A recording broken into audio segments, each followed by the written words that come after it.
នឹងខកទឹកភ្នែកដែលកំពុងតែស្រក់បានឡើយទោះជាយ៉ាងណាបងនៅតែស្រឡាញ់អូនដូចដើមចង់ឲ្យមានថ្ងៃផ្ដើមដែលពួកយើងមានភាពស្និទ្ធស្នាលនឹងគ្នាស្រឡាញ់អូនបងគ្មានគិតសោកស្ដាយតែបើអូនទៅហើយរូបបងក៏មិនឲ្យនៅខករូបអូនបានសង្ឃឹមថាអូននឹងមានក្តីសុំបងបានត្រឹមជូតបោពីចម្ងាយសូមអូនទៅឲ្យសុខចោចេញពីមនុស្សប្រោនលែងត្រូវការ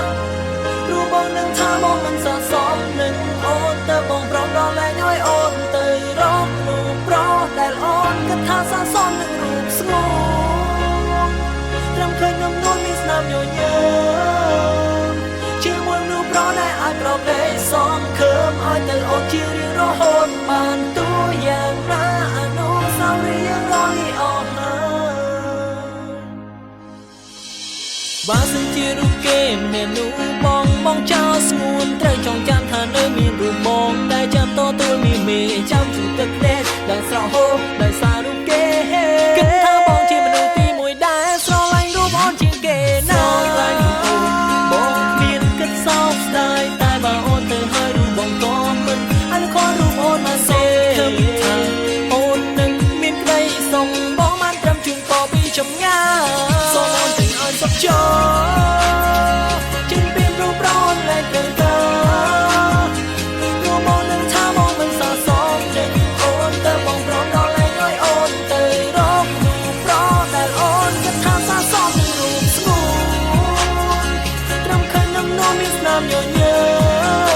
មជាមួយមនុស្សប្រោដែលអាចដកដេកសងខើមឲ្យទៅអូនជារៀងរហូតបានតួយ៉ាងណាអនុស្សាវរីយ៍យ៉ាងរលីអស់ហើយได้សង្ឃឹមរស័ព្ទតាមចោវងវែងវល់វល់ព្រោះចរណាទោះយ៉ាងណាថ្លៃគួរមានចិត្តភក្តីហើយយល់ពីតម្លៃស្នេហា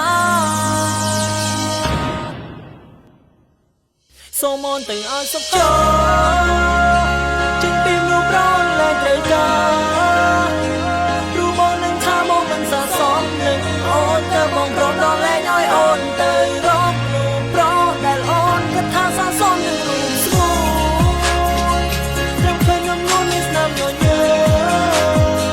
ជាមួយមនុស្សប្រោដែលអាចរកគេសងខើមឲ្យទៅអូនជារៀងរហូតបានតួយ៉ាងណាអនុស្សាវរីយ៍យ៉ាងរលីអស់